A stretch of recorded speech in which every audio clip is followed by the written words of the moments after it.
Vamos a empezar con la clase de hoy. Bueno, dicho sea de paso, hoy día ya es la última clase del capítulo de fisiología de la sangre, ¿no? Y lo que se viene, es el examen que va a ser el día lunes, a las 1:30. Creo que ya deben estar ustedes, ya están enterados. ¿Sí? Sus silencios. Sí. Entonces, vamos a repasar la última parte que nos falta revisar de la fisiología de la sangre, que es lo que corresponde a la hemostasia. ¿No? La hemostasia. ¿Qué entienden por hemostasia? Hemostasia, ¿qué será eso? Hay varios conceptos que son similares. Por ejemplo, hematosis. O también hay otro concepto, homeostasis. Es hemostasia. Pero de repente por ahí se confunden, porque hay varios términos similares. ¿Ya? La hemostasia viene a ser, ¿qué cosa? Analizando. ¿Sí llevan lengua médica? Ya no llevan ese curso de lengua médica. El origen de las palabras, de los términos. ¿No? La mayoría de los términos en medicina derivan del griego, no del latín. Hemo, por ejemplo, viene de sangre. Y estasia viene de éstasis. Éstasis es detener algo. No la pérdida de sangre. ¿De acuerdo? Entonces, hemostasia sería aquellos mecanismos con que cuenta la sangre destinados a detener las hemorragias. ¿Ya? Detener las hemorragias. ¿Ok? ¿Y qué es una hemorragia? Es una pérdida de sangre. ¿Ya? Normalmente nuestra circulación es cerrada, ¿no? ¿Sí o no? Nuestra circulación es cerrada. ¿Por qué? Porque la sangre circula solamente dentro de los vasos sanguíneos. No es normal. Si yo corto un vaso sanguíneo, lesiono un vaso sanguíneo, ahí sí, la sangre sale, ¿no? Eso es hemorragia. Entonces, eso hay que pararlo, ¿no? Definitivamente, ¿no? Hay que pararlo, porque si no, imagínense, si no hubiera nadie que pare las hemorragias, nos morimos desangrados, ¿no? Nos morimos desangrados. Entonces, los mecanismos de la hemostasia, ojo, repito, son todos aquellos mecanismos que cuenta la sangre destinados a detener las hemorragias. Entonces, solamente se activan cuando hay una lesión del vaso sanguíneo. Nada más. Ahorita, por ejemplo, ¿están activados los mecanismos de la hemostasia? No, porque usted no tiene ningún sangrado ahorita, ¿no es cierto? ¿Ok? Si usted se lesiona un vaso, ahí sí, recién se activan todos los mecanismos de la hemostasia. ¿Ya? Muy bien, vamos a ver. Entonces, fíjate, acá esta persona no se ha hecho una herida, ¿ok? Y vemos que su vaso sanguíneo se ha lesionado, por lo tanto la sangre comienza a salir.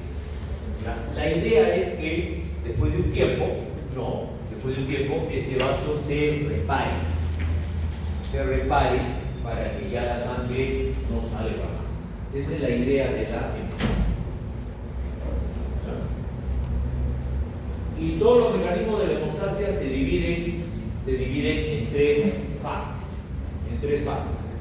Tenemos la hemostasia primaria, la hemostasia secundaria y la hemostasia terciaria. Así de fácil. La hemostasia primaria, o también se llama fase celular, ¿no? Dura de 3 a 5 minutos y consta a su vez de dos etapas. Uno es la vasoconstricción, donde intervienen netamente los vasos sanguíneos, y otro es la función de las plaquetas. Las plaquetas se adhieren y se agregan a la zona lesionada. Eso constituye la hemostasia primaria, que al final de esta etapa se va a formar el llamado tapón inestable o tromboplaquetario o tromboblónico o coágulo temporal. Varias denominaciones reciben. ¿De acuerdo? ¿Ya? Y la función de este tapón inestable es detener la hemorragia. Se forma pues efectivamente un tapón ahí que tapa la zona lesionada. Pero el problema es que este tapón es, como su nombre lo dice, es inestable.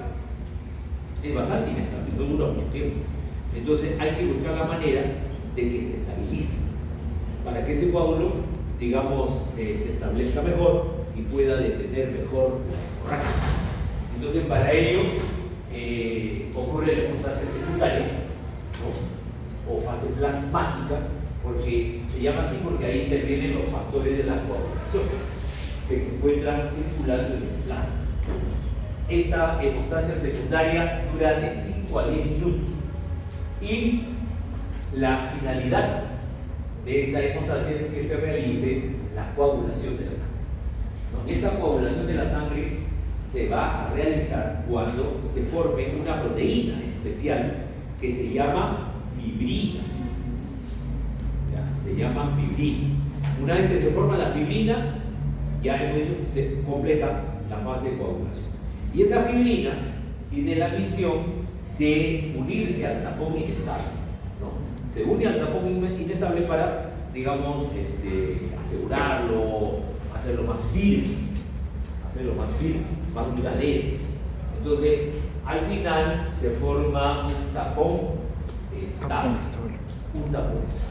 Ya que es el coágulo, también se llama coágulo definitivo o trombo rojo, ya, también se llama, ¿okay? Y bueno, y ahí queda ya bien formado el coágulo y la sangre ya deja de salir, ¿ok? Se cumplió el objetivo, que era detener la hemorragia, ¿ya? Bueno, pero después hay un problema, ¿no? Hay un problema. Ese coágulo no se puede quedar ahí para siempre, no se puede quedar ahí para siempre, porque obstruye la circulación de la sangre. Es como una piedra que le ponen en el camino, ¿no? Entonces, ahí, oye, ese coágulo ya, ¿cuánto tiempo está ahí? ¿Para qué? Si ya la lesión ya cerró, ya no hay más sangrado, ¿para qué va a estar el coágulo ahí? Ya tiene que también ese coágulo disolverse, ¿no? Tiene que disolver. Entonces, para ello viene la hemostasia terciaria. La hemostasia terciaria, que dura, es un poco más larga, mira, dura de 48 a 72 horas. Y esta hemostasia terciaria también se le conoce con el nombre de la fase de fibrinólisis. ¿Ya? Esta etapa tiene por este objetivo que se forme una enzima que se llama la plasmina. ¿Ya? El objetivo de esta fase de fibrinólisis, ¿cuál es? Que se forme la plasmina. Así es. Y esa plasmina, ¿qué hace? La plasmina comienza a cortar, es como una tijera, comienza a cortar la fibrina que se había formado en la etapa anterior. Corta la fibrina en 1000 pedacitos. ¿De acuerdo?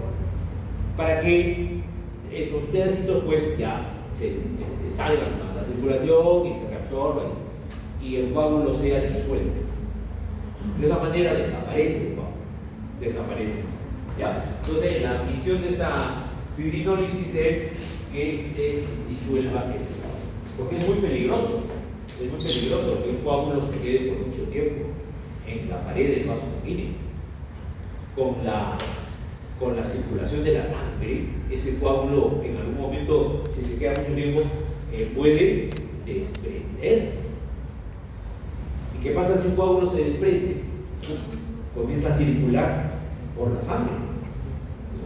Ese coágulo comienza a circular por la sangre. Cuando ocurre eso, ya no se llama coágulo, se llama trombo.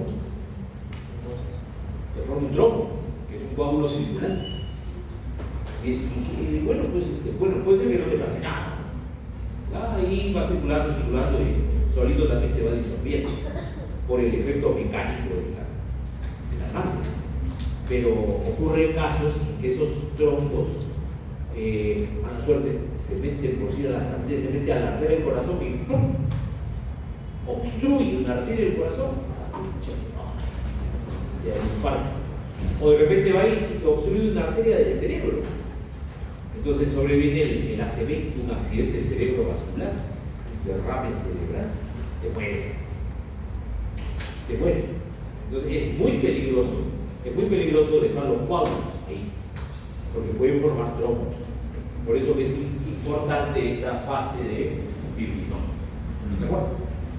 Muy bien. Vamos entonces a analizar cada una de estas etapas con más detalle. Vamos a empezar con la hemostasia primaria, ¿no? La hemostasia primaria tenía dos etapas. ¿Cuáles son? Vasoconstricción. La fase vascular y la fase plaquetaria. La fase vascular, donde intervienen los vasos sanguíneos, y la fase plaquetaria, donde intervienen las plaquetas.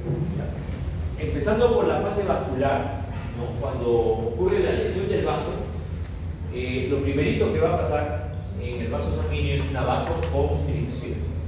O sea, el diámetro del vaso se va a reducir. Ya, se hace más chico, digamos. ¿Y para qué? ¿Para qué será eso? Para evitar paso de sangre. Reducir la circulación. ¿Para qué? Claro. ¿Para que llegue menos sangre? ¿No? Si está más reducido su diámetro, llega menos sangre. Y al llegar menos sangre, se pierde menos. O sea, la vasoconstricción no va a impedir que la hemorragia continúe, ¿no? Va a continuar la hemorragia, pero en menor cantidad. ¿De acuerdo? Ahora, para que ocurra esta vasoconstricción, se activan tres mecanismos. Uno es el mecanismo miógeno, que es propio de la misma capa muscular de la arteria. Esta es la histología. ¿Usted lleva la histología? Bueno, ¿ya han visto la histología de los vasos sanguíneos? Bueno, todavía no. Tienen una túnica interna, una túnica media y una túnica externa. La túnica media es muscular. ¿Ok? Es muscular. Entonces, cuando yo, por ejemplo, suponte hay una lesión de este vaso o un objeto cortante, se va a lesionar esta capa muscular. Y al lesionarse la capa muscular, automáticamente se activa el mecanismo miógeno, que es una reacción de la misma capa muscular y se contrae. Ante el contacto de algo, se contrae la capa muscular y se produce la vasoconstricción. ¿Ya? En segundo lugar, hay un mecanismo nervioso, ¿no? Porque también hay fibras nerviosas. Fíjate, hay fibras nerviosas que inervan toda esta capa muscular. Entonces, también cuando hay un elemento, digamos, cortante, lesión del vaso, también puede lesionar el nervio. Lesiona el nervio y inmediatamente el nervio manda una orden y se contrae el vaso. En este caso por mecanismo nervioso. Y también, ya este es un mecanismo que demora un poquito más en producirse, el mecanismo humoral. Es cuando al haber lesión, ¿no? Sobre todo en la parte del endotelio, ¿no? El endotelio comienza a producir, a liberar una serie de sustancias, como por ejemplo la serotonina, la noradrenalina, la etotelina, ¿no? La adrenalina, el tromboxano A2. Todas estas sustancias que libera el endotelio son factores humorales que van a también favorecer la vasoconstricción. Entonces, todos estos mecanismos favorecen la vasoconstricción. ¿De acuerdo? ¿Okay? Entonces, miren, ¿qué pasa, por ejemplo, si yo me lesiono una arteria de gran calibre? Por ejemplo, me lesiono la arteria femoral, ¿no? Que es una gran arteria. Entonces, ahí el sangrado va a ser, pero abundante. La sangre va a salir, pero en gran cantidad. Si hay una lesión de la arteria femoral y ese paciente no es atendido rápidamente, lo más probable es que muera desangrado por la gran cantidad de sangre que pierde. Okay, entonces te dirán, entonces por gusto están los mecanismos de la hemostasia, ¿no? Porque ya debió haber habido vasoconstricción, todo lo que. Es decir, lo que pasa es que el vaso ya es muy grande, pues, ¿no? El vaso sanguíneo es un vaso de gran calibre y por más que haya vasoconstricción, el sangrado pues, es demasiado intenso, ya no se puede controlar eso, ¿ves? Por eso que la vasoconstricción ya no es tan efectiva cuando lo que se lesiona es una arteria de gran calibre. Si se lesiona una arteria de mediano calibre, pequeño calibre, ahí sí, ¿no? Ahí sí, ¿no? Pero de gran calibre no. Entonces, ¿usted qué haría? Por ejemplo, si ve a una persona, está saliendo a la calle, ve un accidente, que una persona sufrió un corte y está sangrando, ¿qué haría usted? ¿Qué haría usted? Presionar para que Presione. toque. Claro, no te vas a quedar ahí agarrado una hora. Claro, entonces mejor ponle algo, le sacas tu polvo, y haces un torniquete, ¿no? Si está sangrando acá, ok, haces el torniquete por acá, ok, ven en la pierna también puede ser, ¿no? O si el sangrado es en capa, ¿no? Si es en capa, agarras un trapo, algo, ¡pum!, presionas ahí, ¿no? La presión es un mecanismo de hemostasia, porque al presionar estás comprimiendo los vasos sanguíneos, entonces estás haciendo una vasoconstricción mecánica. Estás haciendo una vasoconstricción mecánica, de corte externo. ¿Ok? ¿Ves? Por ejemplo, acá. Puede sangrar una arteria o puede sangrar una vena. También puede sangrar un capilar. La diferencia, ¿cuál es? La hemorragia de las arterias, mira, como la presión es mayor de la sangre, entonces al sangrar la arteria, la sangre sale con fuerza. Acá, en una vena no, sale en cantidad, pero digamos sin la fuerza que tiene una arteria. Y en un capilar también es un sangrado en capa. No sale disparada la sangre. Eso solamente ocurre en el caso de una arteria. ¿Ok?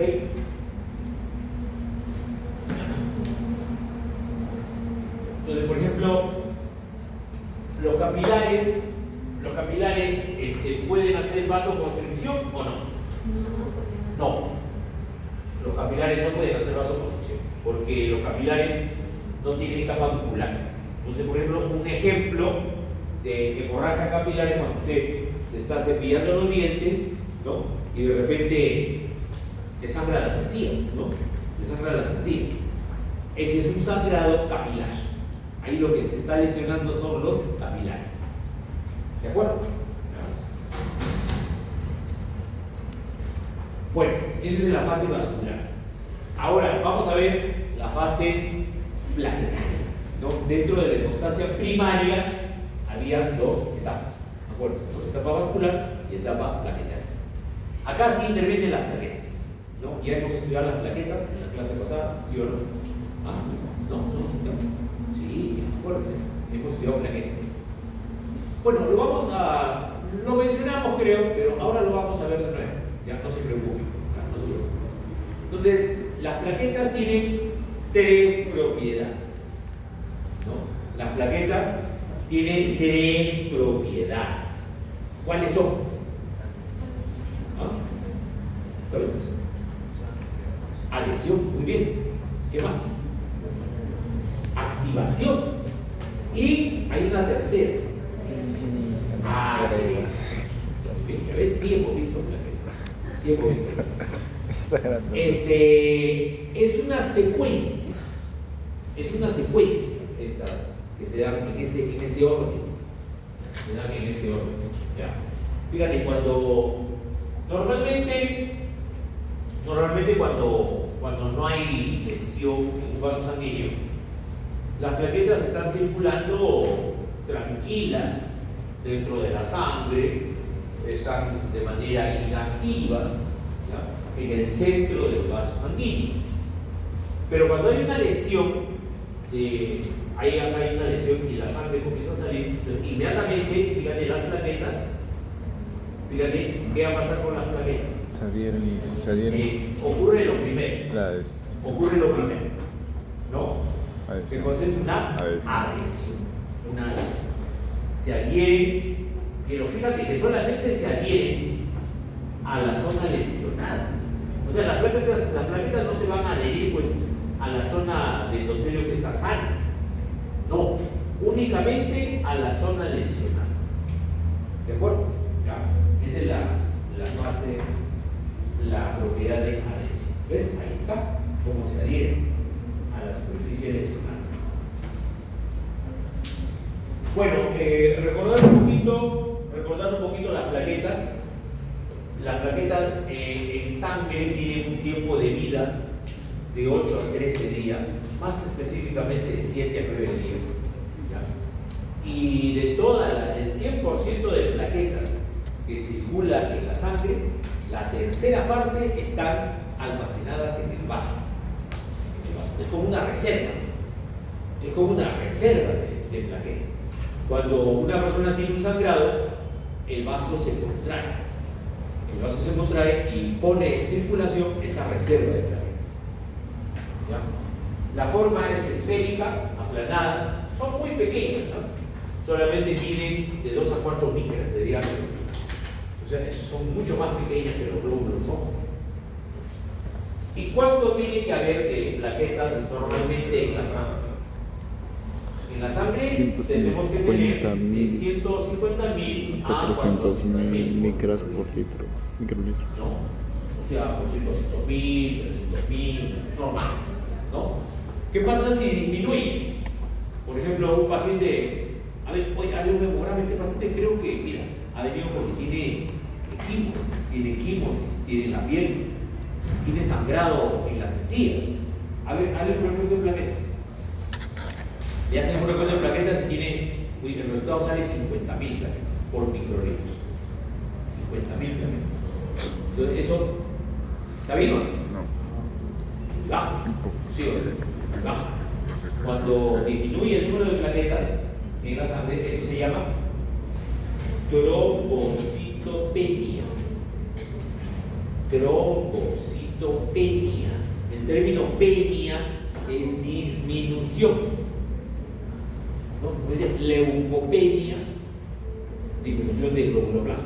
Trombocitopenia, disminución de plaquetas. Disminución de plaquetas. Y si un paciente tuviera, vamos a suponer, tuviera 700.000 plaquetas, pues, dirá, pues, bueno, mejor, ¿no? Mejor. Entre más plaquetas tengo, mejor. ¿Ah? No, tampoco. Si ya tienes muchas plaquetas, más bien esto es malo, porque se pueden formar trombos de manera espontánea. Y es malo. Bueno, un incremento en el número de plaquetas se llama trombocitosis. En la membrana, en la zona periplaquetaria, hay glucoproteínas, hay fibrinógeno, factor 5, 8, 13, serotonina, aminas, adrenalina, noradrenalina. También tiene fosfolípidos, por ejemplo, el factor plaquetario 3 es un tipo de fosfolípido, la fosfatidilcerina, ¿no? La fosfatidilcerina, sobre todo. Y estos receptores son importantísimos. Los GP1A, GP1B, GP2B, que luego vamos a ver cuál es su función. ¿Ya? Luego vamos a ver cuál es su función. ¿Ya? Acá está una microfotografía, ¿no?, de las plaquetas y lo que tienen internamente. Tienen gránulos. Lo más importante de las plaquetas son sus gránulos alfa y gránulos densos, que contienen una serie de sustancias que ya vamos a ver. tiene gránulos de glucógeno, mitocondrias, sistemas tubulares, tubular abierto, tubular denso. ¿Okay? Esa es más o menos la estructura de una plaqueta. La pregunta es, ¿la plaqueta es una célula o no es una célula? No es una célula, claro. ¿Por qué? Porque mira, tiene membrana, tiene organelas, tiene mitocondrias, tiene de todo. Claro, muy bien. Son fragmentos del citoplasma de otra célula que se llama, como bien dice su compañera, megacariocito. El megacariocito, ¿no? ¿Ok? Muy bien, así es. En los gránulos alfa hay una serie de sustancias, ¿no? Fosfolípidos, enzimas hidrolíticas, factor planetario 4, etc. En los gránulos densos hay ADP, serotonina, calcio. Hay gránulos lisosomales que tienen enzimas digestivas, gránulos de glucógeno que sirven de reserva, sistemas tubulares, sistema tubular abierto y cerrado, ¿no? El cerrado es el retículo endoplasmático que contiene gran cantidad de calcio, porque el calcio es un elemento fundamental en la hemostasia, específicamente en la coagulación.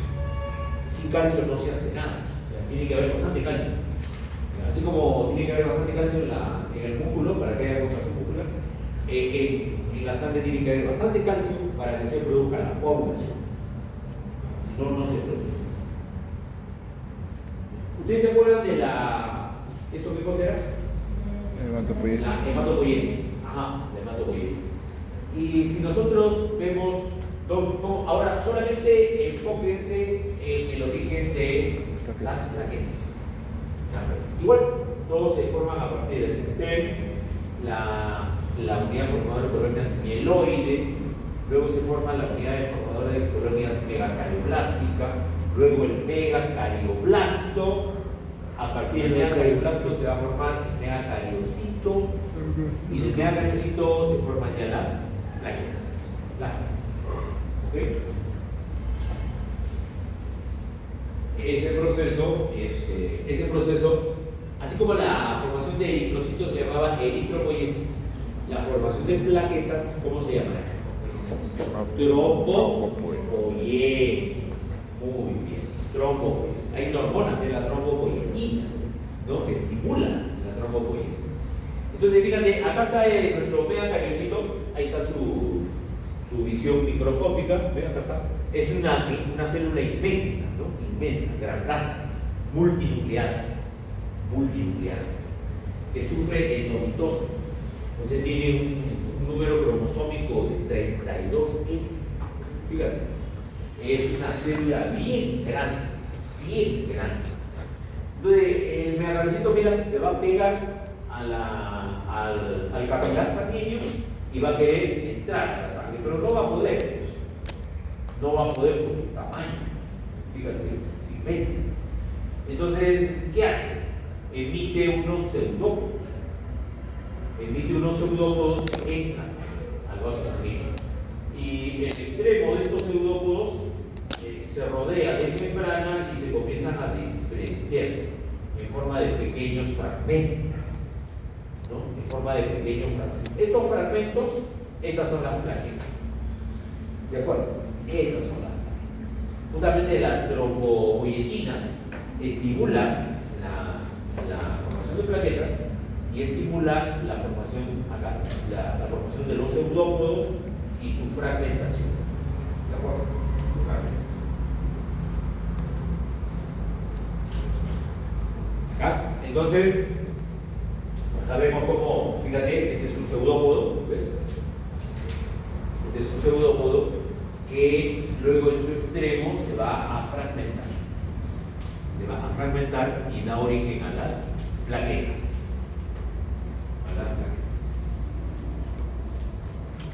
Bien, entonces viendo en detalle la trombopoiesis, acá tenemos la estem cell, ¿no? La célula hematopoyética, la unidad formadora de colonia megacarioblásica, el promegacarioplasto, luego sigue el megacarioblasto, luego el megacariocito, que como les dije tiene un núcleo con un número cromosómico alto, entre 8N y 32N de cromosomas.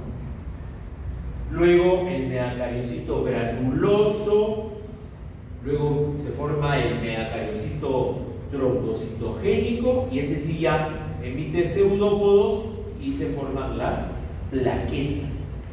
Por cada megacariocito, más o menos se forman 2.000 a 7.000 plaquetas por cada megacariocito. ¿Ya?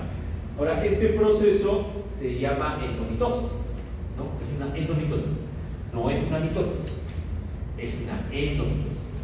¿No? ¿Saben cuál es la diferencia o no? ¿Ustedes han llevado biología o no? ¿Habrán visto qué cosa es endomitosis? ¿Se diferencia la mitosis? ¿En qué?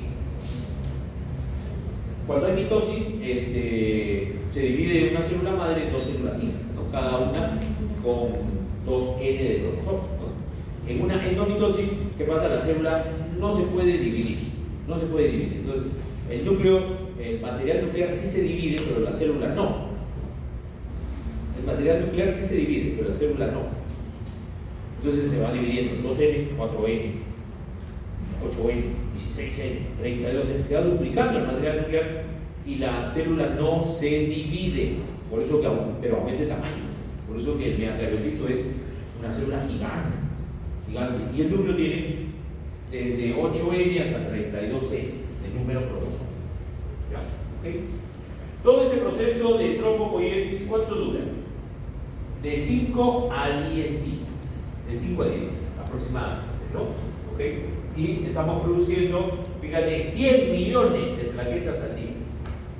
Un individuo saludable, sano, puede producir 100 millones de plaquetas al día. Y ese proceso se va a duplicar, por ejemplo, si tenemos una hemorragia.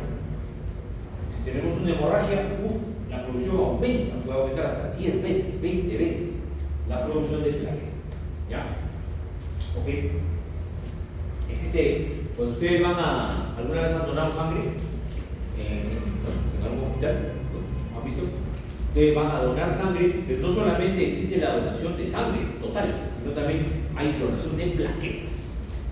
Si usted, por ejemplo, tiene un familiar, un amigo, ¿no? Es un ser querido que sufra, Dios no lo permita, una enfermedad como la leucemia, el linfoma, mielomas, estas enfermedades oncológicas de la sangre. Entonces, estos pacientes van a consumir muchas plaquetas, consumen muchas plaquetas. Entonces, más que donantes de sangre, estos pacientes requieren donantes de plaquetas, porque se les baja mucho las plaquetas a estos pacientes. Entonces, la donación de plaquetas es un poco diferente a la donación de glóbulos rojos, a la donación normal. ¿Ya? Te colocan en un equipo automatizado, un equipo de aféresis, que conectan a ese equipo mediante unos catéteres especiales, ¿no? que recolectan tu sangre, entra al equipo y de ahí el equipo selecciona solamente las plaquetas, solamente saca plaquetas y el resto te lo regresa. No te saca glóbulo rojo, plasma, nada, solo te saca plaquetas. Entonces al final esa donación pues demora, no es tan rápida como una donación de sangre. La donación de plaquetas puede demorar 3 horas, 4 horas, estás ahí conectado al equipo. ¿Okay? Y al final se saca una bolsita chica, una bolsita pequeñita, ¿cierto? Pero en esa bolsita hay pues, una gran cantidad de plaquetas, equivalente a que si le sacaras a 5 donantes, ¿no? Por este sistema de aféresis. Eso se llama un concentrado de plaquetas, concentrado. Y eso le pone a los pacientes con estos problemas de leucemia, por ejemplo, y con eso ya levantan sus plaquetas, ¿no? Y están ahí un tiempo, les dura eso, ¿no? ¿Ok? Bueno, entonces, la trombopoiesis es un proceso que va a ser estimulado por la trombopoietina. La trombopoietina es una hormona que se produce en el hígado y en los riñones, ¿no? Y estimula la maduración del meacariocito y también estimula la degranulación del meacariocito para la liberación de la vitamina, ¿no? Acá está toda la ruta de la trombopoiesis, desde la stem cell, luego tenemos la célula progenitora, ¿no? La célula progenitora pluripotente, luego tenemos la célula encomendada, que es la célula precursora, ¿no? Este puede ser el meacarioblasto, el meacariocito inmaduro, y luego ya el meacariocito maduro. Se dice maduro cuando ya puede originar la crisis. Fíjate, y la trombopoietina, si te das cuenta, la trombopoietina estimula todas las etapas de ese proceso. ¿Ves? Acá hay trombopoietina, que estimula la stem cell. Acá también, entre otras citoquinas, acá está la trombopoietina, estimula la célula progenitora. Acá, trombopoietina, también estimula a la célula precursora. Acá, trombopoietina, estimula al meacariocito inmaduro. Y acá, trombopoietina estimula al meacariocito maduro para que degranule y forme plaquetas. O sea, todo el proceso es estimulado por la trombopoietina. Bueno, cuando se produce una lesión del vaso sanguíneo, mira, la plaqueta se adhiere ¿a qué? Al colágeno. Estas fibrillas amarillas que ves acá es el colágeno. ¿De acuerdo? El colágeno. ¿Cómo se unen al colágeno? A través de esta glucoproteína, la 1B. Glucoproteína 1B. Ya sirve de unión de la plaqueta al colágeno. Entonces, ¿este fenómeno cómo se llama? Este fenómeno se llama adhesión. Muy bien, muy bien. Y hay un factor que es el factor de von Willebrand, ¿no? Este es el factor de von Willebrand, mira, ¿ok? Ahí está, ¿lo ven? Este es el factor de von Willebrand que hay circulante y también hay en el subendotelio. Entonces viene el factor de von Willebrand y se va a unir al GP1B para reforzar la unión, o sea, hace que la unión sea más estable entre la plaqueta y el colágeno. ¿De acuerdo? Existe una enfermedad de von Willebrand, no sé si han escuchado, ¿no? Existe, que es, de paso, la enfermedad más frecuente de todas las enfermedades donde se altera la hemostasia, ¿no? De todas las enfermedades donde se altera la hemostasia, esta es la más frecuente, factor de von Willebrand, ¿no? Entonces, la persona con enfermedad de von Willebrand ya no va a tener este factor, ya no tiene. Entonces, ¿se podrá producir la adhesión o no? Bueno, en realidad sí se produce, porque la GP1B se va a unir al colágeno, ¿ya? Pero ya no va a ser una unión tan fuerte. Lo que hace el factor de von Willebrand es potencia esa unión, ya va a ser una unión más débil. Entonces, el trombo planetario que se forme va a ser un trombo bastante débil, que se va a deshacer muy rápido, por decirlo así. Entonces, la persona va a tener siempre tendencia a las hemorragias. Ya. Muy bien.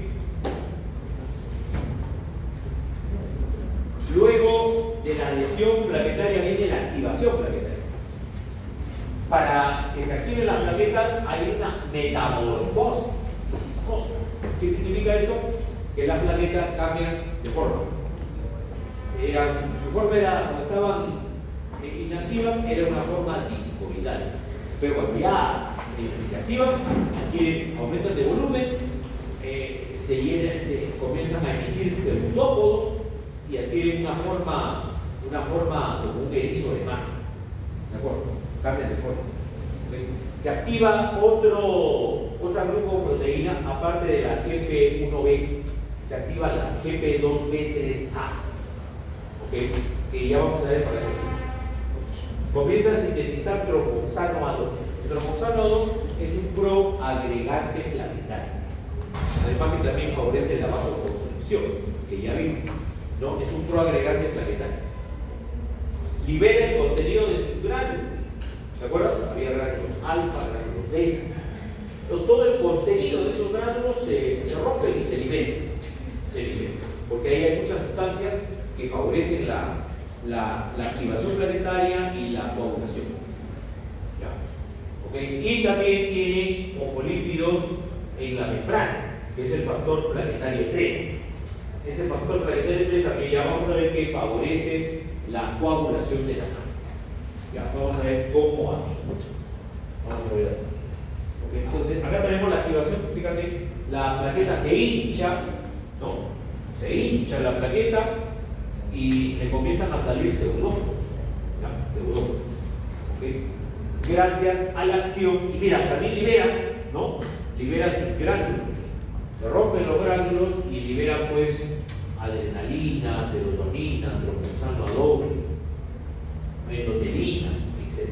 Y también hay un receptor, una glucoproteína, la 2B3A, que va a intervenir en la siguiente etapa. Mira, fíjate acá, ¿qué está ocurriendo? Están viniendo otras plaquetas. Están viniendo otras plaquetas y se van a unir entre sí. Esa propiedad se llama agregación. Para que se agreguen las plaquetas, ¿cómo se van a unir entre sí? Fíjate, acá tenemos una plaqueta y otra plaqueta. Tenemos el GP2B3A como receptor en la respectiva plaqueta, y miren, entre estas dos glucoproteínas se establece un puente, que es el fibrinógeno.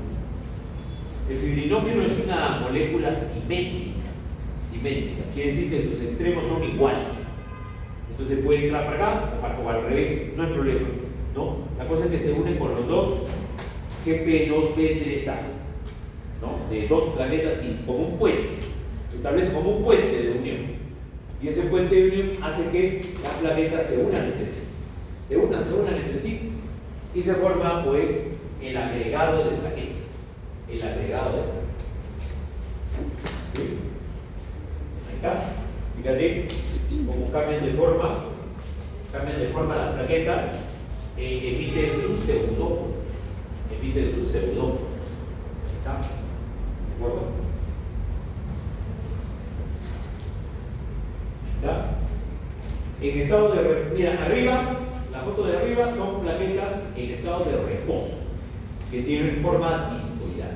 Y la foto de abajo son plaquetas que ya están activas, ¿no? Vean cómo cambia su forma. Se vuelven así hinchadas y con bastantes pseudópodos. Entonces, en resumen, si es una plaqueta, el GP1B, ¿para qué le sirve? Para unirse con el colágeno, ¿no? Con el colágeno que está acá y ayudado por el factor de von Willebrand, ¿no? Y el GP2B3A, ¿para qué le sirve? Para que se una con otra plaqueta, estableciendo como puente de unión ¿a quién? Al fibrino, ¿no? Al fibrino. Muy bien. Hay enfermedades, bueno, la deficiencia, ya dijimos, ¿no? La deficiencia genéticamente, tú no produces factor de von Willebrand, entonces se produce la enfermedad de von Willebrand. Nosotros, la persona tendrá tendencias a las hemorragias. Hay también enfermedades genéticas donde la persona nace sin el GP2B3A. Genéticamente no produces el GP2B3A, ¿qué pasará?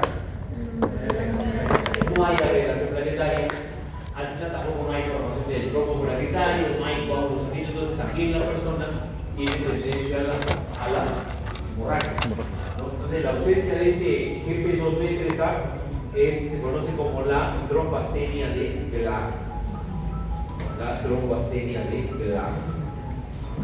Y También genéticamente puede ser que tengas ausencia del GP1B. Si nos falta GP1B, ¿qué pasará? No hay adhesión. No hay adhesión planetaria. Entonces, igual, el resultado es lo mismo. No hay formación de trombo planetario, no hay coagulación. Tendencia a las hemorragias.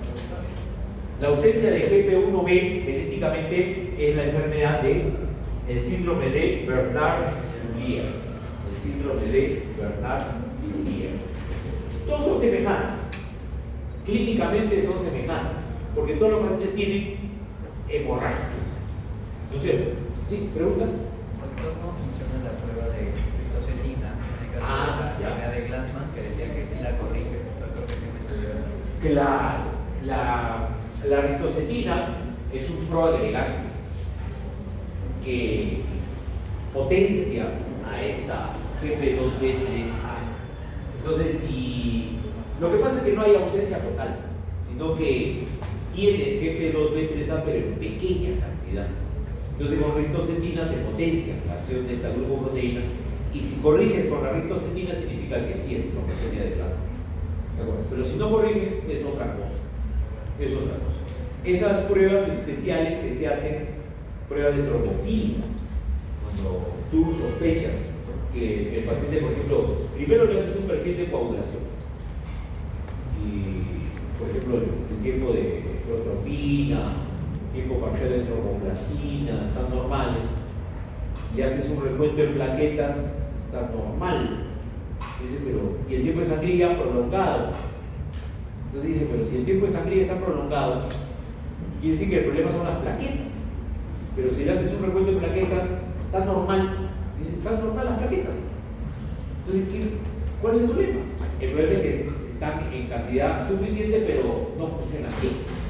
¿Y por qué no funcionan bien? Porque pueden tener cualquiera de estas alteraciones. Puede ser una trombocitopenia de Glassman o puede ser un síndrome de Bernard-Soulier. ¿De acuerdo? Ya.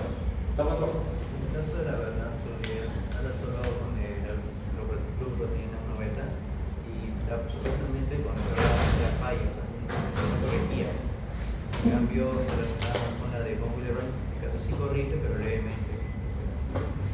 Claro. Al paciente se le somete a diversas sustancias para ver con cuál corrige. Esas son, como te digo, pruebas de trombofilia que se hacen en laboratorios altamente especializados. Acá, por ejemplo, a nivel de salud, hay un laboratorio de trombofilia en el Hospital Almenara. En el Rebagliati también hay, en Saguá también hay, pero el que está más desarrollado y hace esas pruebas con ristocetina, con ADP, serotonina, etcétera, hacen también la prueba de agregación planetaria para ver si agregan o no los planetas. Todo eso lo hacen en el laboratorio de trombofilia del Almenara, del Hospital Almenara. Entonces, pacientes, por ejemplo, de salud que tienen sospecha de alguna de estas enfermedades, el médico de frente lo refiere al Almenara. Ahí hay una unidad de trombocitos, ¿no? Son pruebas muy especializadas, altamente especializadas, con costosísimas. Eso te haces en la calle, ¡wow! Aparte que no hay muchos laboratorios particulares que hagan eso. Entonces son pruebas realmente carísimas. Pero en esa salud lo hacen, como te digo, en el Almenara. Sí. Profesor, disculpe, el factor de von Willebrand es el que permite una mejor estabilización de la unión de las plaquetas o de la plaqueta con el colágeno. Claro, el factor de von Willebrand en realidad permite la buena unión entre la plaqueta y el colágeno.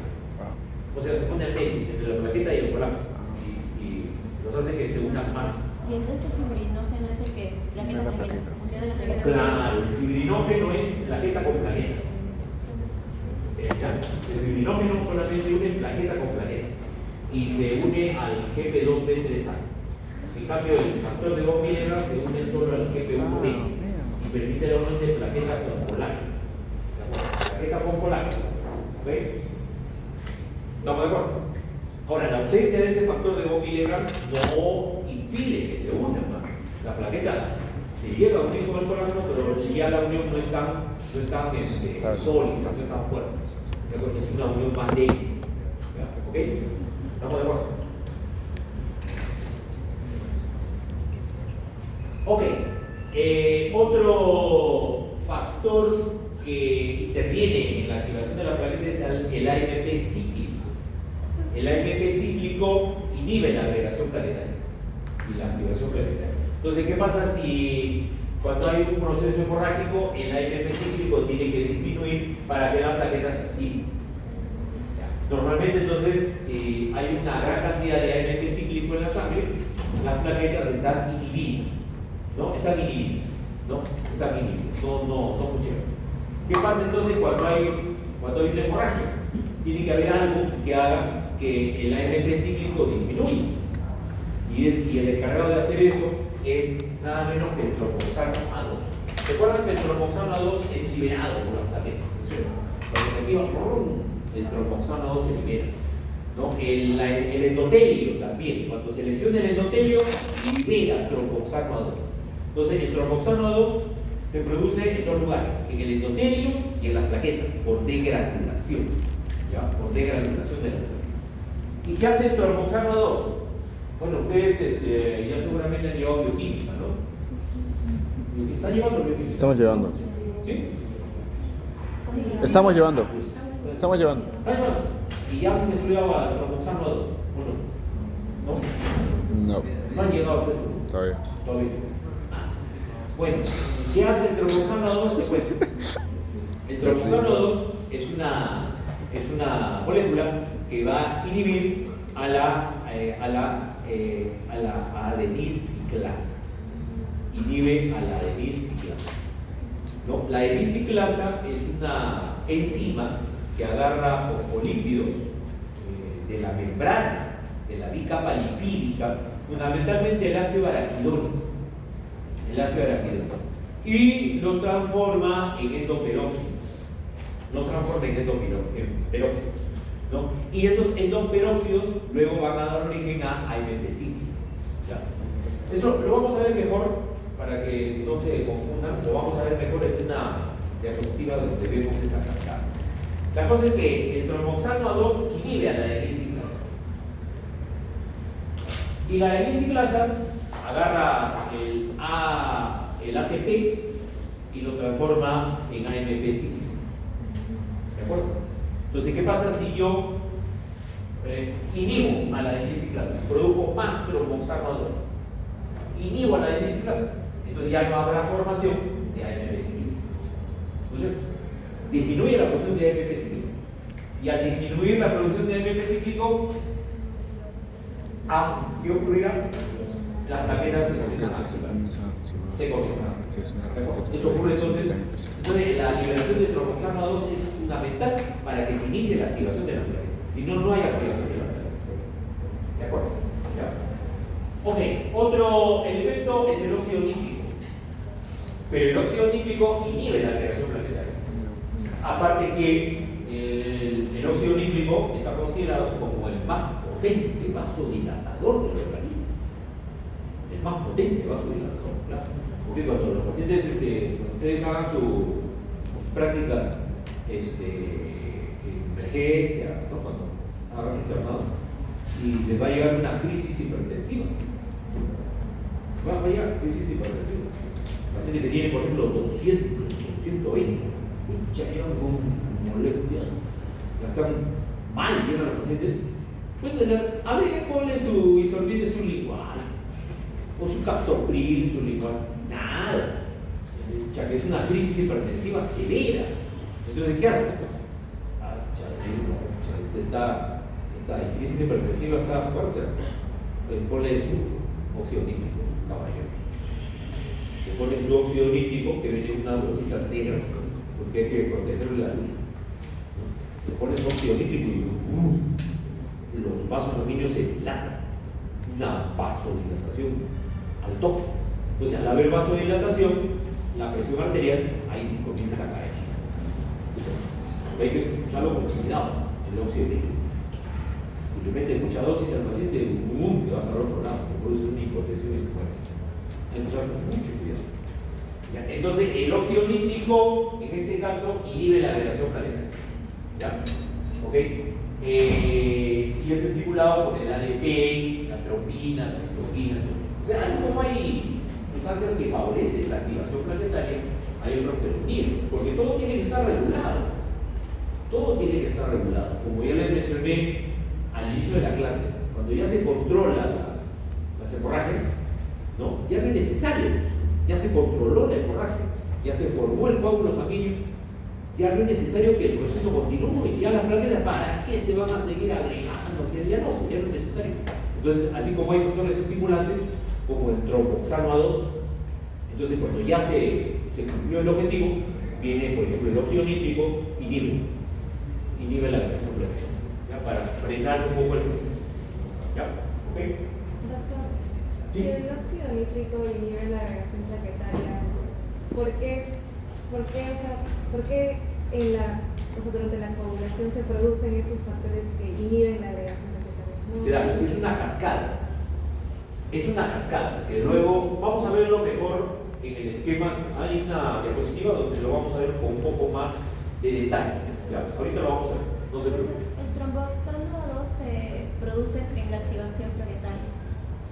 Antes, porque el tromboxano A2 es el que promueve la activación planetaria. Para que haya activación planetaria, el tromboxano A2 lo va a producir, ¿de acuerdo? Va a desencadenar. Eso es inmediato cuando hay daño en el vaso sanguíneo, ¿verdad? Claro, apenas se produce el vaso sanguíneo, se están desencadenando estos mecanismos. ¿Ya? Son inmediatos. Ya, acá, este es el esquema donde vas a entender un poco mejor el asunto. O te termino de complicar, no sé. Pero la cosa es de que, más o menos, a ver, vamos a tratar de verlo esquemáticamente. Entonces, les dije que el tromboxano A2 actúa, acá está, el tromboxano A2, ahí está, va a estimular, acá, mira, hay la transformación de ATP en AMP, ¿no es cierto? En AMP cíclico.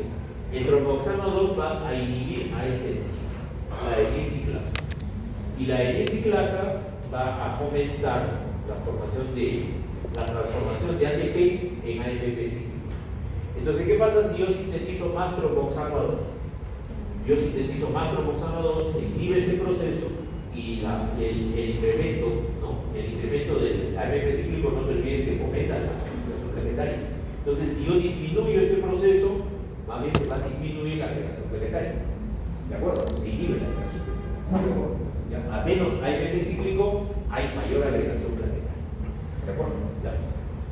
Ok, entonces, pero hay otro, mira, ¿cómo es el organismo?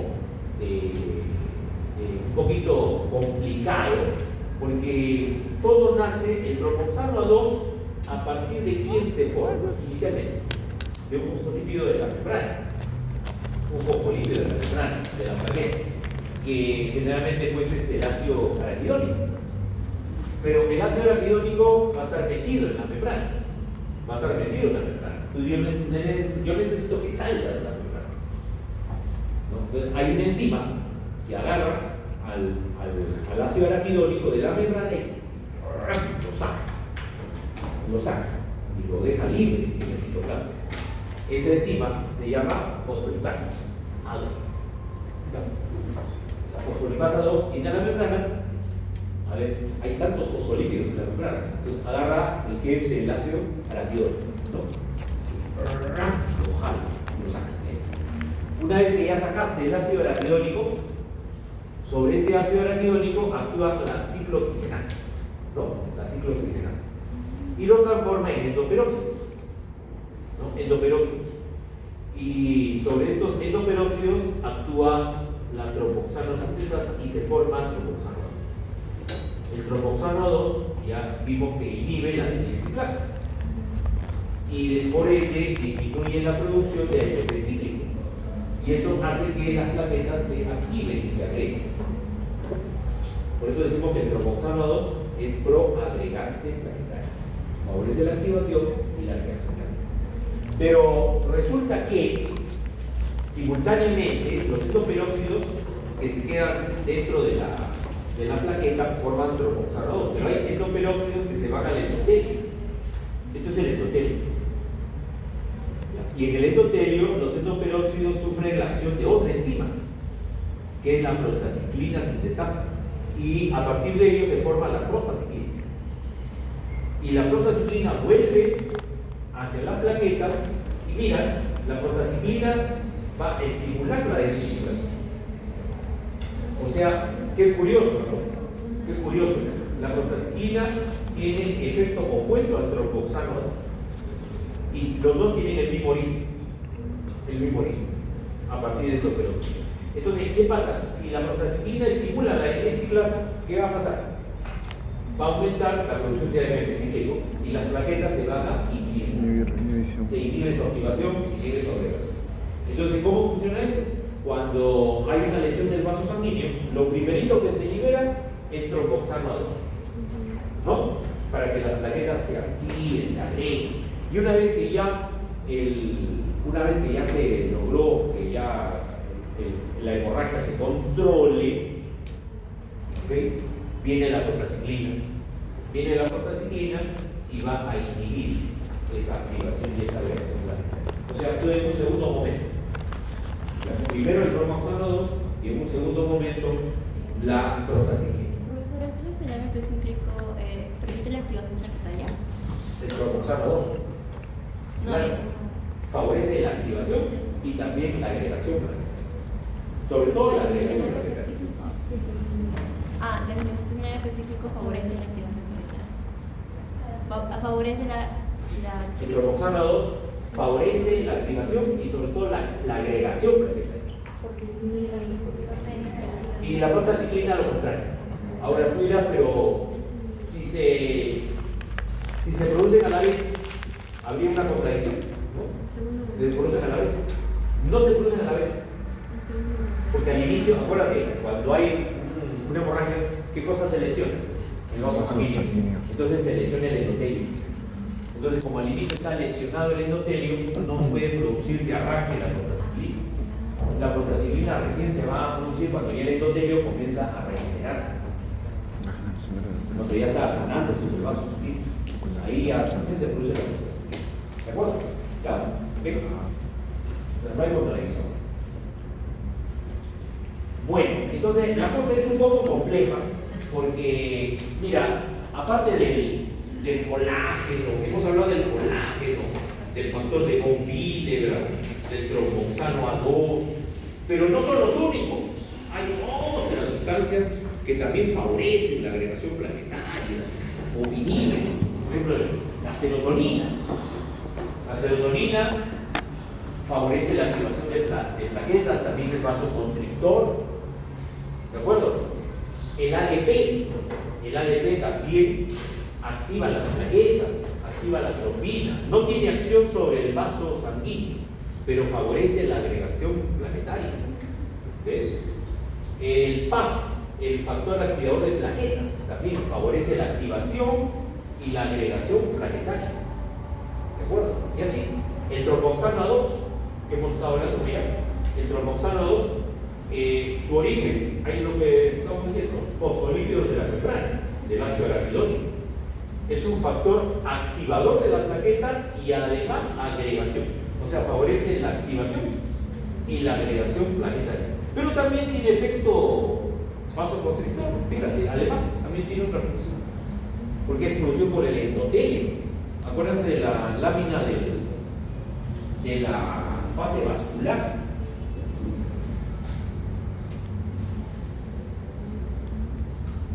¿No? Que estaba más atrásito.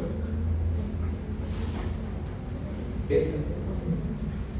Acuérdense, ¿no? Esta fue la primera de los ustedes. El tromboxano 2 también favorece la vasoconstricción. O sea, tiene múltiples funciones. Tromboxano A2.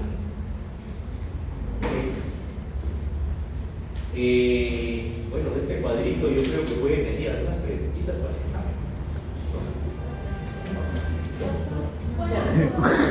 ¿Cuál es?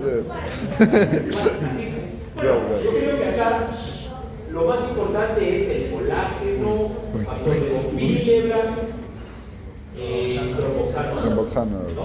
Más importante.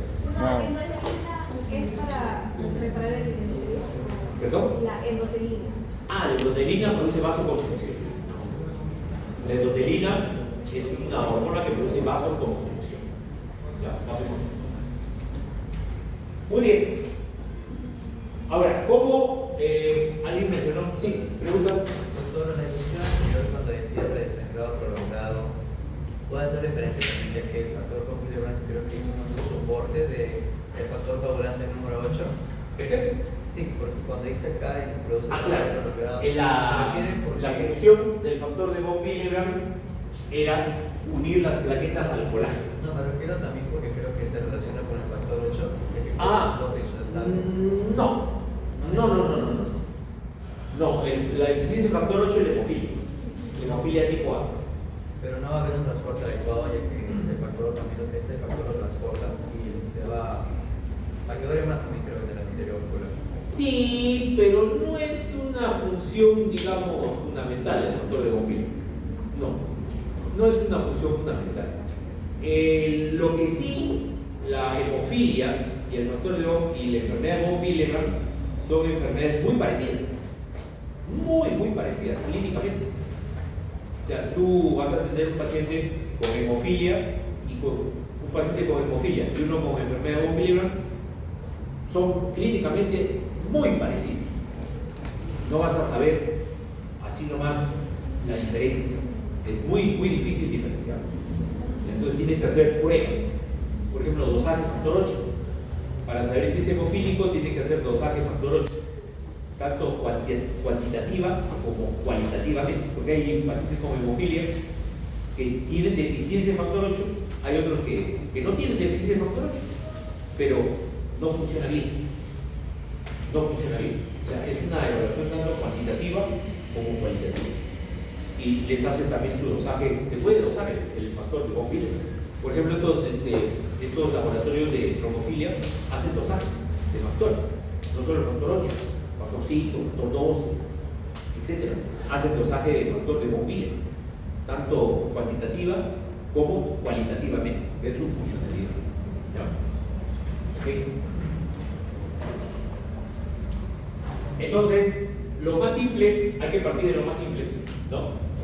Cuando viene un paciente con problema de sangrado, le dice, doctor, yo me cepillo los dientes y me sangran las encías, ¿no? O me ha salido puntos rojos en la piel, o me choco un poquito con algo y se me forma un hematoma tremendo. Eso no es normal. Entonces tú estás pensando que hay un trastorno de la coagulación, ¿no? Y si sospechamos que es un problema de plaquetas, ¿no?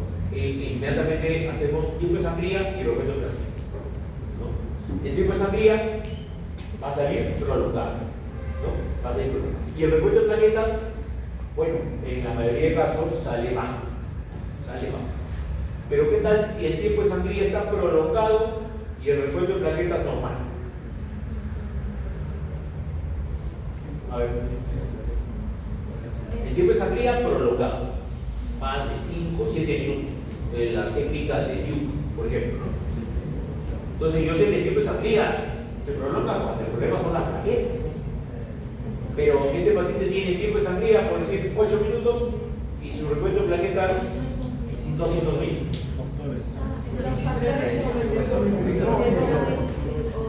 No, que la enfermedad de von Willebrand no se va a alterar con el tiempo de sangría.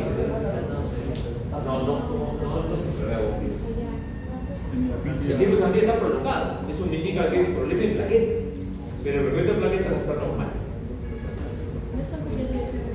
¿Qué puede ser?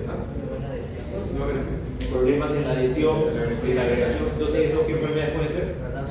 Claro, puede ser un Bernard-Soulier, una trombocitopenia grasa. Es raro. Estas enfermedades son raras, pero se puede presentar.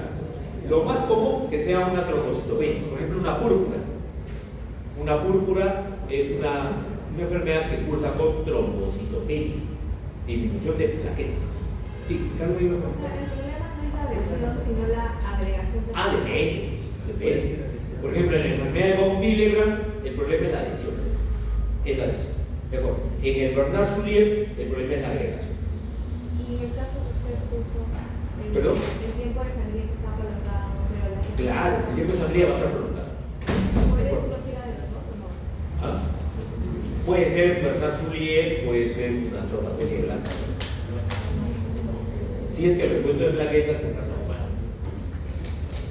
Si es que el recuento de plaquetas está normal. ¿De acuerdo? ¿Ya? ¿Ok?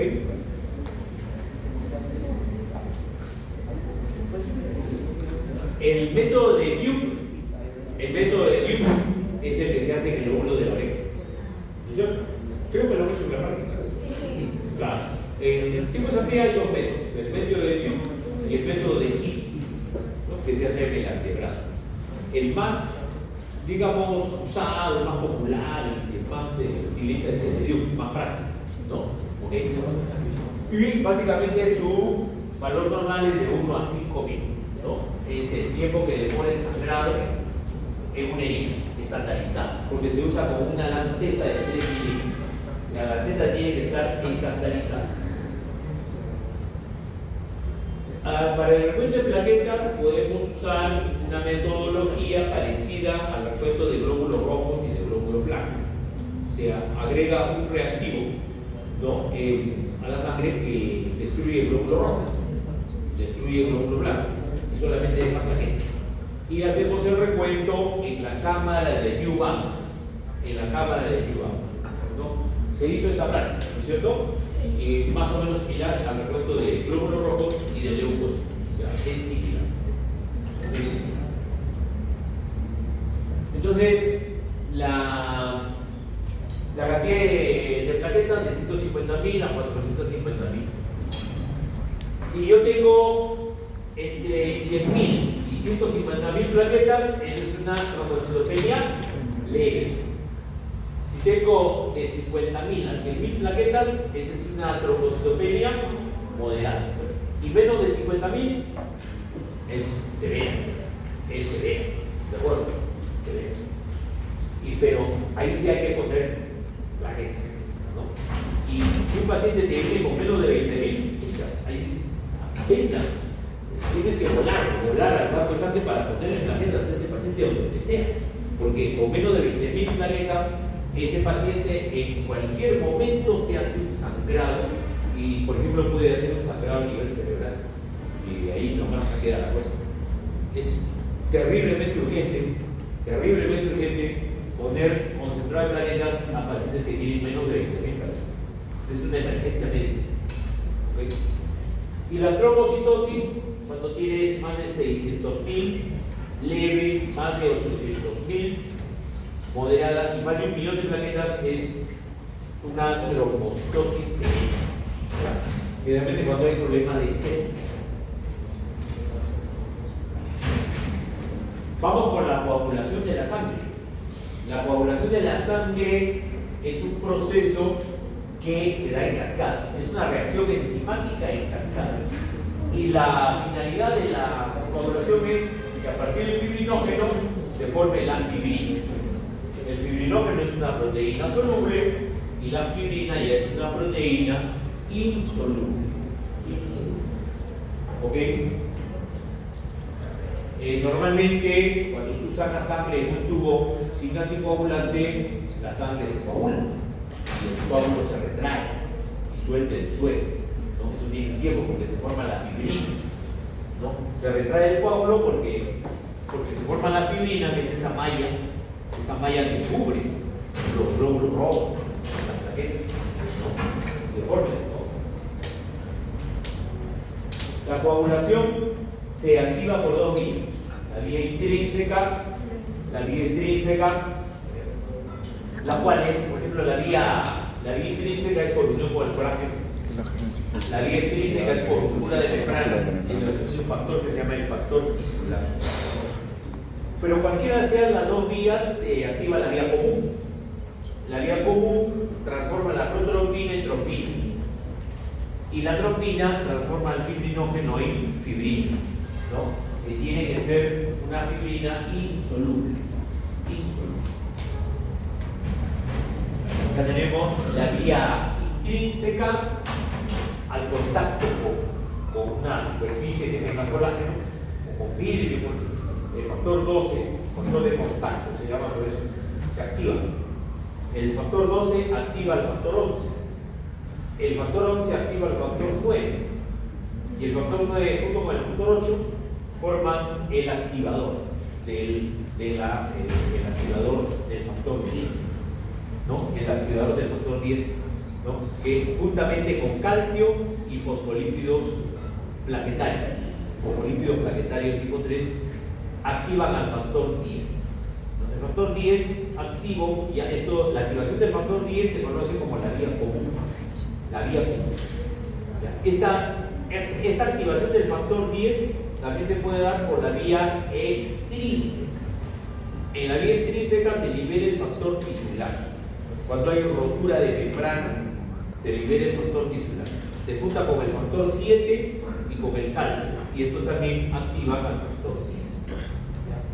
Luego, el factor 10 activado se junta con el factor 5 activado, con el calcio y los fosfolípidos plaquetarios. Y estos conforman el complejo activador de la protrombina. Esto se llama complejo activador de la protrombina, que transforma la protrombina en trombina. La protrombina en trombina. Y la trombina transforma el fibrinógeno en fibrina. El fibrinógeno es el factor 1 y la fibrina es el factor 1 activado. ¿De acuerdo? ¿Qué factores se inhiben a la contra coagulación? No vamos a ver a continuación. Al final hay unos factores que inhiben esta cascada. Inhiben esta cascada. Ahorita lo vemos. Entonces ahí tenemos la relación de todos los factores de la coagulación, que se les pone números romanos, del 1 al 13. ¿De acuerdo? Pero si ustedes se dan cuenta, no existe el factor 6. ¿No es cierto? Del 1 al 13, o sea, son 12 en total. No existe el factor 6. El antimofílico es el factor 8. El antimofílico A. El 9 es el antimofílico B. Fibrinógeno, factor 1. Protrombina, factor 2. ¿Dónde se producen los factores de la coagulación? Básicamente en el hígado, pero tienen diferentes tiempos de vida. El más corto es el factor 7. El factor 7 vive de 3 a 6 horas. Entonces, ¿eso qué quiere decir? Que si un paciente tiene una falla hepática, si tienes una falla hepática, ya no produces factores de la coagulación, como un paciente con cirrosis, por ejemplo. Ya no produces factores de la coagulación, pero va a haber una reserva en la sangre de factores. O sea, todavía puede haber hemostasia por un tiempo. 3 a 6 horas. ¿Por qué? Porque a las 3 a 6 horas ya comienza a degradarse el factor 7. Y basta que falte un factor, ya no se produce la coagulación. Basta que falte uno solo, ya no se produce la coagulación. Entonces, el factor 7 es el que tiene el tiempo de vida más corto. ¿Ya? Y la concentración en plasma, el factor que tiene la concentración más pequeña en la sangre es el factor 8. Bueno, la coagulación a su vez se divide en 3 partes. La formación del complejo protrombinasa, la formación de la trombina y finalmente la formación de la fibrina, que es el objetivo final de esta fase. ¿Ves? El fibrinógeno ya se produjo la formación del tapón plaquetario. Viene el fibrinógeno, que es una proteína que está circulando en la sangre, y este fibrinógeno tiene que transformarse en fibrina, que es como una malla, ¿no? Una malla que se va a adherir al tapón plaquetario para darle firmeza, para darle solidez. ¿Ya? ¿Ok? Tenemos entonces el fibrinógeno, que es una proteína simétrica a la cual le sacamos fibrinopéptidos A y B, ¿de acuerdo? Y se transforma en fibrina. El fibrinógeno, ¿ves? Que, acuérdense ustedes, se unía entre 2 plaquetas, ¿no? Mediante el GP2B3A. Se unía entre 2 plaquetas a manera de puente, porque es una molécula simétrica. Pero si a este fibrinógeno tú le sacas los péptidos fibrinopéptidos A y B se transforma en fibrina. ¿Ya? Y esta fibrina, gracias al factor 13, los monómeros de fibrina se van a agrupar y la fibrina se estabiliza. Por eso que al factor 13 también se le llama estabilizador de la fibrina. Estabilizador de la fibrina. Ahí está todo el proceso. Y ya, para terminar, una vez que ya se estableció, se formó el coágulo definitivo, viene la fibrinólisis. ¿Qué hace la fibrinólisis? La fibrinólisis es la formación de plasmina. La plasmina va a cortar, como si fuera una tijera, corta la fibrina en productos pequeños. Estos productos pequeños, como el fragmento D, el fragmento E, ¿no? El dímero D, son los productos de degradación de la fibrina, que son productos de la fibrinólisis. ¿Ya? Okay, esos ya productos de degradación de la fibrina ya se reabsorben posteriormente en la sangre, ¿no? Entonces el complejo protropinasa transforma la protropina en trombina. El factor plaquetario son fosfolípidos que cuando la plaqueta está en reposo se encuentran hacia la capa interna y cuando la plaqueta se activa se pasan a la superficie externa. De esta manera hay factores como el 5 y el 10 que se pueden medir. Si la plaqueta no se activa, ¿qué va a pasar? No se van a poder unir estos factores y no se va a activar, no se va a formar el complejo protropinasa. Y por lo tanto no va a haber coagulación. O sea, ¿cómo va todo de la mano? ¿No? La activación planetaria va a permitir que se realice la coagulación, si no, no se realiza. Así de simple, no se realiza. Esta transformación del fosfolípido que estaba en la cara interna pasa a la cara externa. Eso se llama scrambling. El scrambling de la membrana planetaria. La fosfatidilcerina que está hacia la cara interna pasa a la cara externa para unirse a los factores de la coagulación. ¿Ok? Muy bien. Esto ya lo hemos visto. ¿Ya? Entonces, así como se une la protrombina, también el factor 10, viene el factor 10, el factor 5 en el activador de la protrombina también, mediante el calcio, se une a los fosfolípidos plaquetarios. Se unen a los fosfolípidos plaquetarios que se han colocado hacia la parte externa de la membrana. ¿Ya? Tenemos el factor 10, fosfolípidos plaquetarios, están acá.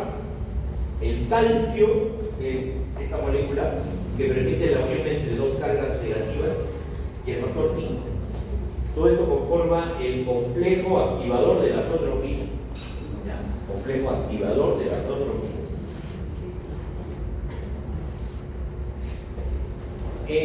La vía extrínseca, fíjate, se activa por la liberación del factor tisular. El factor tisular es un factor que está en la membrana de todas las células. Entonces, cuando hay una lesión del vaso, se rompen las membranas y se libera el factor tisular. ¿Ven? Por ejemplo, acá cortan la membrana, se libera el factor tisular. Inmediatamente viene el calcio y se une con el factor 7. El factor 7, el factor tisular y el calcio.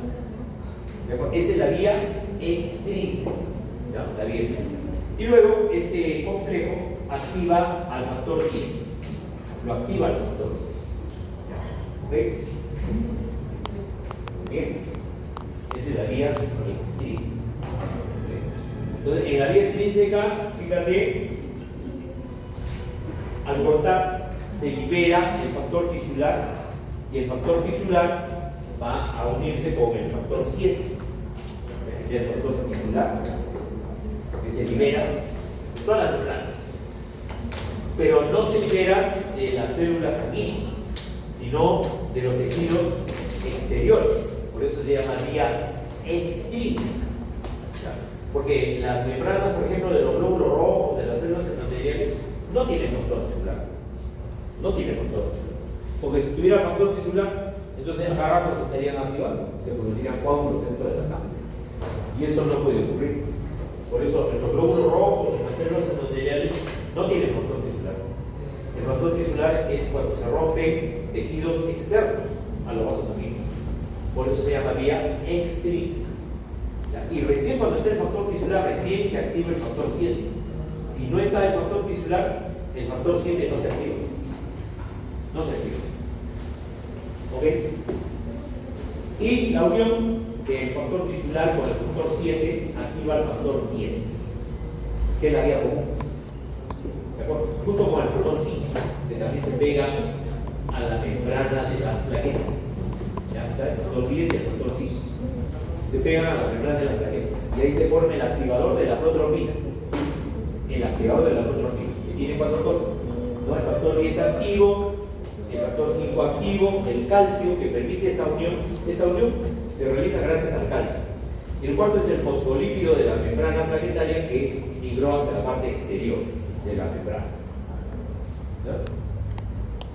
Ahí está, ¿ves? Lo que hemos dicho. Ahora, la vía intrínseca es por contacto con el colágeno. El factor 12 activa el 11, el 11 al 9, y el 9 forma el activador del factor 10 junto con el fosfolípido plaquetario, el calcio, este es el calcio, y el factor 8. El factor 8, factor 9, el calcio y el fosfolípido plaquetario. Estos son los activadores del factor 10. ¿Ves que es similar al activador de la vía extrínseca? Este es de la vía intrínseca, pero son bastante parecidos. Bastante parecidos. ¿No? ¿Ok? Hay otros factores también, por ejemplo, el factor 12 se activa con el contacto con el colágeno, ¿no? Y también el factor 12 es activado por el quitinógeno de alto peso molecular, la calicreína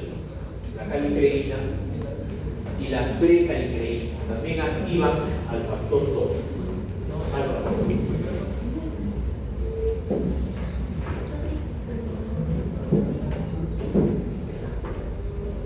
En el laboratorio de hematología hay pruebas que evalúan diversas etapas de la coagulación. Por ejemplo, si yo quiero evaluar la vía intrínseca, utilizo el tiempo parcial de tromboplastina.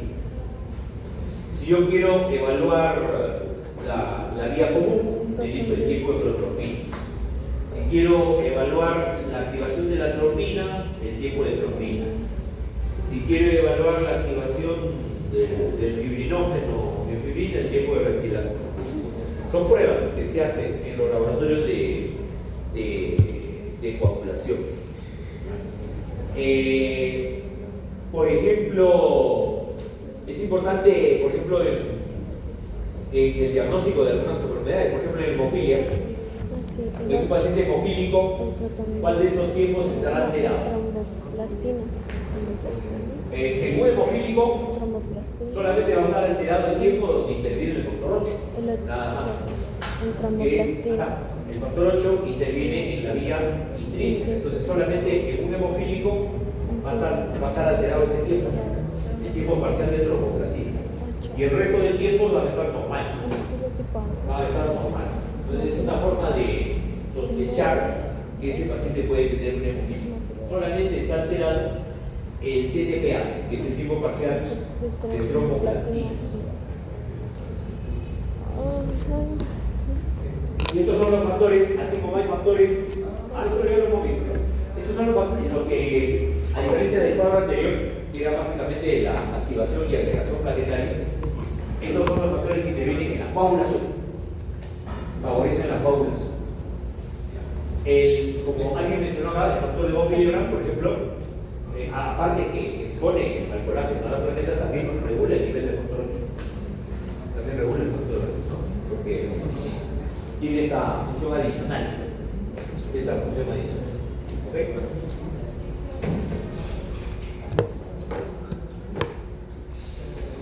Bueno, de por sí, la fibrina no se puede disociar por sí sola. Tiene que haber una fibrinólisis. Y en la fibrinólisis se forma la plasmina. Y la plasmina lo que hace es cortar a la fibrina y libera, es como una tijera. Este es como una malla, y viene la plasmina, lo corta y se libera estos pedacitos. Estos pedacitos o fragmentos se llaman PDFs, productos de degradación de la fibrina. ¿Ok? Y el plasminógeno, ¿cómo se transforma en plasmina? Por la unión con el GPA, que es el activador tisular de plasminógeno.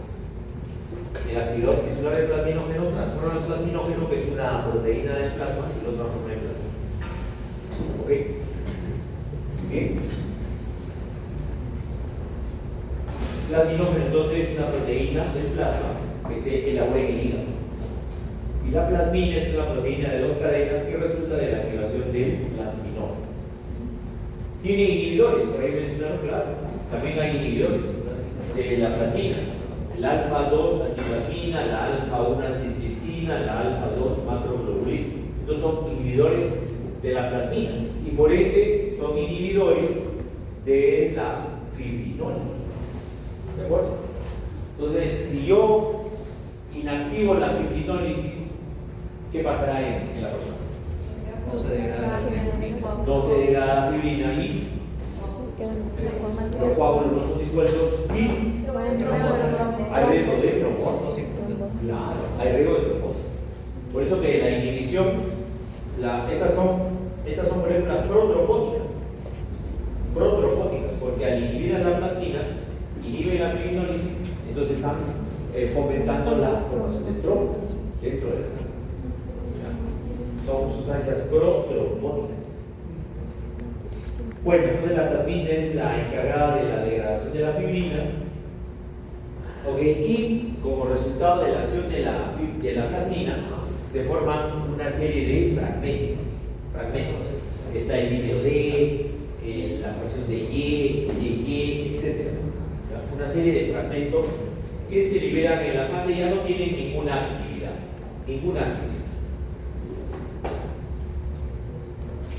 Entonces tenemos por un lado la coagulación y por otro lado la fibrinólisis. Primero se da la coagulación y después de la coagulación se da la fibrinólisis. No, se dan los dos a la vez. Solamente que cuando se requiere que haya hemostasia, la coagulación predomina sobre la fibrinólisis. Y cuando ya se resolvió la hemorragia, la fibrinólisis predomina sobre la coagulación. Es como una balanza. ¿Ok? Si yo hago que predomine mucho la coagulación, entonces me voy a la trombosis, ¿no es cierto? Y si yo hago que predomine mucho la fibrinólisis, entonces me voy a las hemorragias. ¿Estamos de acuerdo? Ya, ¿okay? O sea, todo tiene que estar en equilibrio.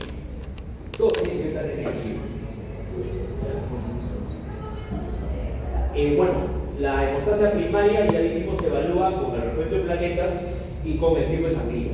La hemostasia secundaria, ¿cómo se evalúa? Ya lo dijimos en los tiempos que hemos mencionado, tiempo de protropina, tiempo parcial de tromboplastina, tiempo de tropina. Porque estos evalúan básicamente a la actividad de los factores de la coagulación, ¿no? Factores de la coagulación.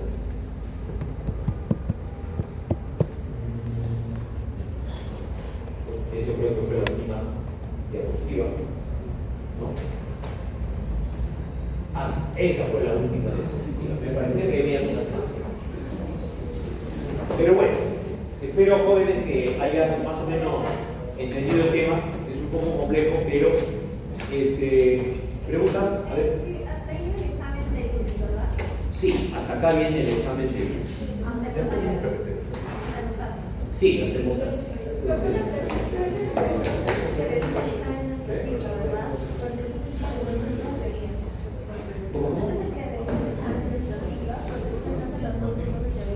Sí, claro, yo voy a poner las preguntas. Yo solito, nadie me va a ayudar. La gente quiere ayudar, la hace la pregunta.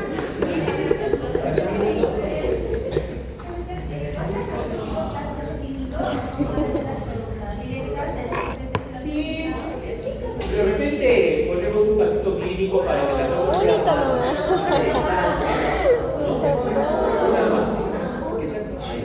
que sea fácil. Bueno, lo consultaré con la almohada, vamos a ver qué se hace. Pero no, o sea, no, la idea, yo particularmente no soy de la idea de colocar personas complejas o la finalidad de